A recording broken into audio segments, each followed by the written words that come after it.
No niin, nyt meillä on taas täällä tämä tehtävä, eli juna lähtee kello 8.45 ja saapuu kello 16.20. Miten kauan matka kestää? No niin, meillä on täällä tämä kellotaulu havainnollistamassa nytten. Nyt meidän on vähän helpompi hahmottaa, että mitä me täällä haetaan. Eli milloin se lähtö oli? Se oli tuolla 8.45, eli suurin piirtein tuossa kohdassa.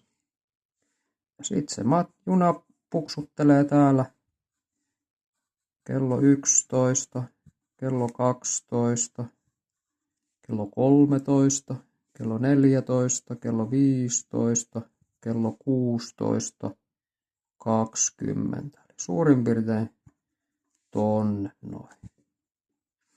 Eli tossa on 20 minuuttia. Ja sitten jos se oli 8.45 on tässä. Tässä on 45 minuuttia. Niin silloin tossa pitää olla 60 miinus 45. Niin siitä tulee 15 minuuttia. Ja sitten täydet tunnit, eli tossa on 1 tunti. Siinä on toinen tunti.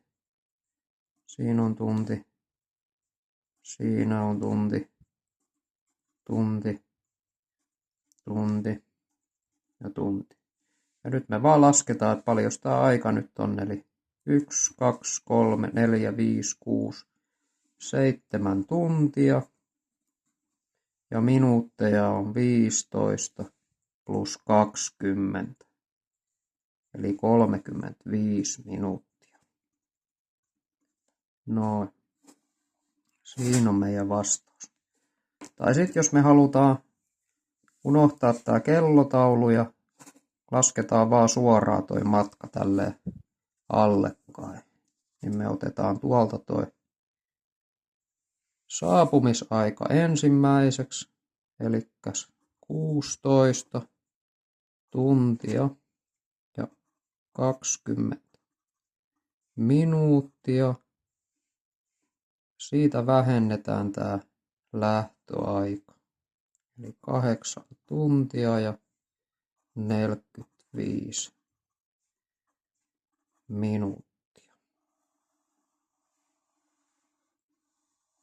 Noin. Ja sitten lähdetään laskemaan. Ja tässä täytyy muistaa se, että jos meidän täytyy lainata tänne, niin jos me lainataan 1 tunti, niin 1 tuntihan on 60 minuuttia, eli silloin me lainataan tänne se kokonainen 60 minuuttia. Mutta sitten taas jos me lainataan tästä, eli me ollaan täällä minuuttien sisällä, eli me lainataan vaikka tästä tähän, niin silloin se on se täyskymppi, se tuttu.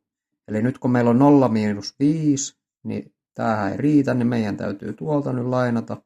Sinne jää 1 ja tonne tulee 10.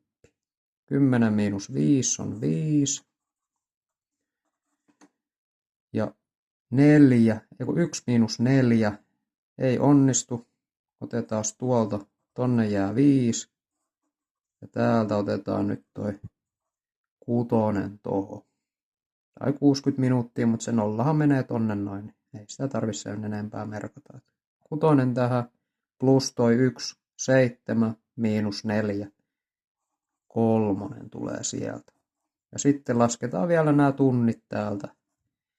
Eli meillä on täällä 15 miinus 8, niin sehän on 7.